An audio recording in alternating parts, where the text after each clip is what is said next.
हज को इस्लाम में एक अहम फर्ज माना जाता है और हर मुसलमान की ख्वाहिश होती है कि वह अपनी जिंदगी में कम से कम एक बार इस मुकद्दस सफर को पूरा करे।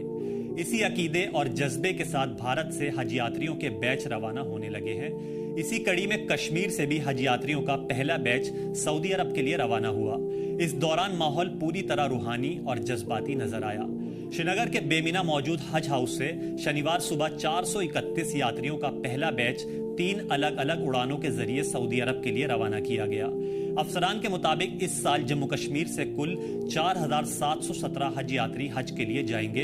इनमें से 3,900 यात्री श्रीनगर हवाई अड्डे से रवाना होंगे, जबकि बाकी यात्री दिल्ली हवाई अड्डे से अपनी यात्रा शुरू करेंगे। हज विभाग के एक अधिकारी ने जानकारी दी कि पहले बैच में कुल 230 मर्द और 201 महिलाएं शामिल थी। रवाना होने के दौरान निहायत जज्बाती मनाजिर देखने को मिले। बड़ी तादाद में परिवार के लोग और रिश्तेदार हाजियों को विदा करने के लिए हज हाउस पहुंचे थे और सभी से खुसूसी दुआओं की दरख्वास्त की।